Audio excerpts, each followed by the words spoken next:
Hi all, welcome to Cook with A to B.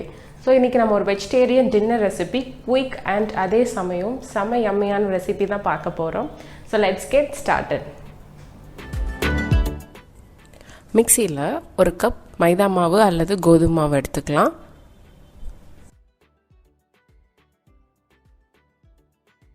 அது கூடவே ஒரு டீஸ்பூன் உப்பு, சர்க்கரை, 1-2 டேபிள் ஸ்பூன் வெண்ணெய், அது கூடவே அரை கப் தயிர்,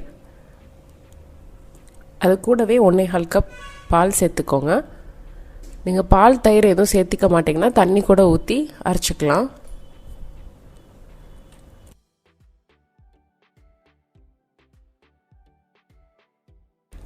இப்போ இதை நல்லா கட்டி இல்லாமல் அரைச்சி எடுத்துக்கலாம்.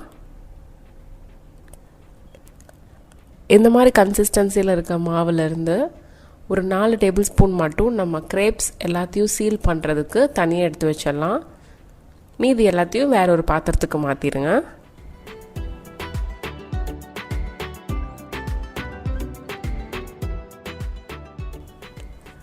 இப்போ உள்ள ஸ்டஃபிங் ரெடி பண்ணுறதுக்கு ஒரு கடாயில் 1-2 டீஸ்பூன் எண்ணெய் விட்டுக்கோங்க. அது கூட பொடியாக நறுக்குன 1 டீஸ்பூன் பச்சை மிளகாய், 1 டீஸ்பூன் பூண்டு, அடுத்தது ஒரு பெரிய வெங்காயத்தை பொடியாக நறுக்கி அது கூட சேர்த்துக்கலாம். வெங்காயம் பாதி வதங்கி கண்ணாடி மாதிரி ஆனதும் ஒரு சின்ன சைஸ் தக்காளியை நறுக்கி சேர்த்துக்கலாம்.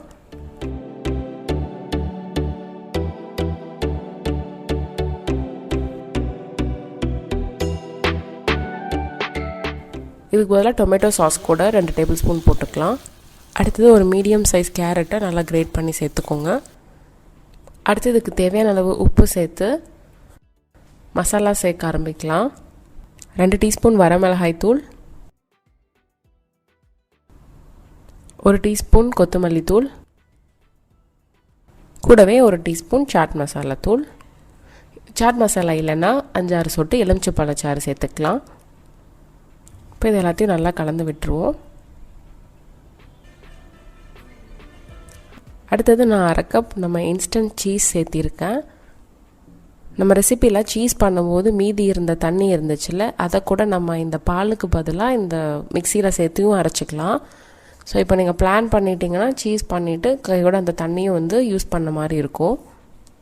கீழே நான் அப்டேட் பண்ணியிருக்க லிங்க்கோட செகண்ட் ஹாஃப் பாருங்கள்.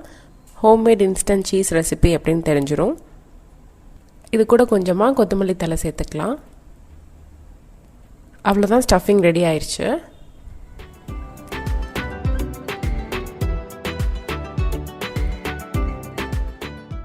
அடுத்து கிரேப் செய்கிறதுக்கு ஹாட்டான தோசைக்கல்ல 1 கரண்டி மாவு எடுத்து ஸ்ப்ரெட் பண்ணிக்கலாம். அடுப்பு மிதமான சூட்லேயே இருக்கணும், வேகமாக வச்சிடாதீங்க. இப்போது இதை மூடி போட்டு வேக விடணும். அப்போ தான் அதுலேருந்து வர ஸ்டீம் மேல் பக்கத்தையும் கொஞ்சம் குக் பண்ணிடும். இது செய்யும்போது மீடியம் ஃப்ளேம்லேயே அடுப்பு இருக்கணும். இப்போ ஒரு பக்கம் லேசாக ப்ரௌன் ஆயிடுச்சு. இதை நம்ம திருப்பி போட்டுடலாம். இது பிளெயினாகவே இந்த கிரேப் சாப்பிட்லாம், நம்ம கிரேவி கூட செம்மையாக இருக்கும். இப்போ நம்ம ஸ்டஃபிங் எடுத்து சென்டரில் வச்சுருங்க. ஸ்டஃபிங் ஆறணும்னு அவசியம் இல்லை. கூடவே கொஞ்சமாக சீஸ் துருவி சேர்த்துக்கலாம். இது ஆப்ஷனல் தான், டைரெக்டாகவே நீங்கள் ஃபோல்ட் பண்ண ஆரம்பிச்சிடலாம். இப்படி ஒரு 2 எடுத்து மடக்கி நம்ம அரைச்சி வச்சுருந்த மாவுலேருந்து தனியாக எடுத்து வச்சுருந்த 4 டேபிள் ஸ்பூனில் கொஞ்சமாக எடுத்து இப்போ ப்ரஷ் பண்ணிக்கோங்க. அப்போ தான் அந்த பக்கம் எண்டு மடைக்கும் போது இதெல்லாம் சீல் ஆகும். இந்த ஃபோல்ட் பண்ணும்போது மட்டும் கொஞ்சம் அடுப்பை மெதுவாக வச்சுக்கோங்க, ஏன்னா ஆவி அடிக்கலாம். இப்போ இன்னொரு ஸ்பூன் ஹெல்ப் வச்சு எல்லா சைட்ஸும் இதே மாதிரி ஃபோல்ட் பண்ணிக்கோங்க. நான் ஸ்லோவாக காட்டுறேன், பட் இதை நீங்கள் குயிக்காக பண்ணி முடிச்சிடலாம்.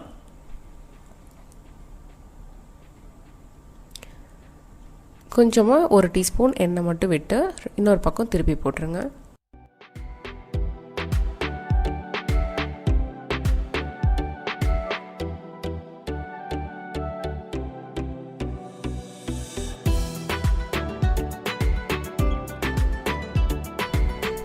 இப்போ இதே மாதிரி மிதமான சூட்டில் இன்னொரு சைடும் வேக வச்சுட்டு நம்ம எடுத்து பிளேட்டுக்கு மாற்றி சர்வ் பண்ணிடலாம்.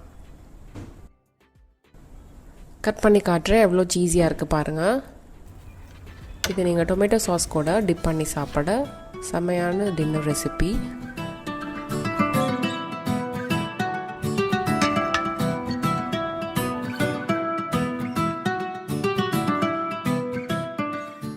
ஸோ இதே மெத்தடில் நீங்கள் வீட் எக் யூஸ் பண்ணி பண்ணோன்னா வீட் கிரேப்போட லிங்க் டிஸ்கிரிப்ஷன் பாக்ஸில் இருக்குது, செக் பண்ணிக்கோங்க.